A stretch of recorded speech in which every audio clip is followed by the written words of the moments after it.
jolly mood.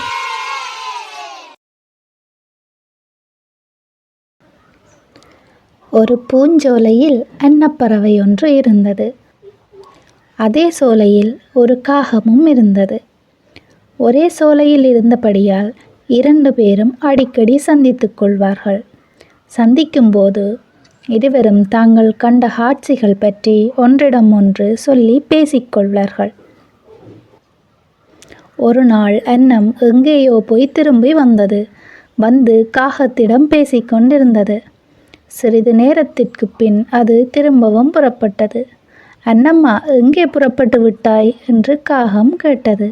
காக்கை அண்ணா, இந்த சோலையை அடுத்தாற்போல் அழகான குளம் ஒன்று இருக்கிறது.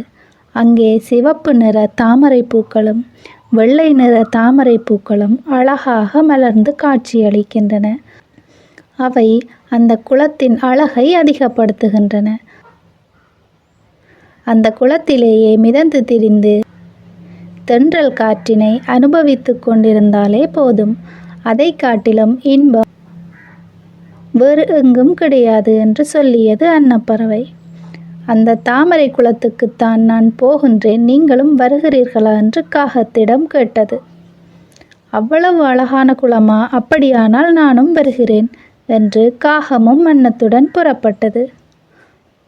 அவை போகும் வழியில் காற்றில் அழுகிய துர்நாற்றம் கலந்து வந்தது.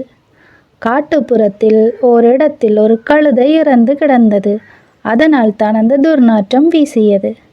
காற்றில் வந்த அந்த துர்நாற்றத்தை உணர்ந்ததும் காகம் அன்னத்தை நோக்கி, அன்னம்மா, தாமரை குளத்திற்கு நீயே செல், நான் வரவில்லை, நான் வேறு ஒரு இடத்திற்கு போகப் போகின்றேன் என்று கூறிவிட்டு பறந்தது. நேராக கழுதை இறந்து கிடந்த இடத்திற்கு சென்றது காகம். அழுகிய கழுதையின் உடலை கொத்தி தின்றது.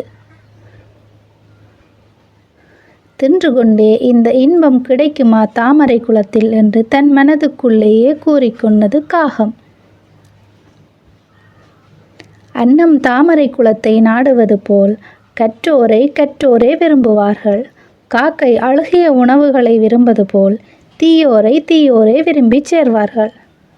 இந்த கதை உங்களுக்கு பிடிச்சிருந்தா லைக் பண்ணுங்க, சப்ஸ்கிரைப் பண்ணுங்க.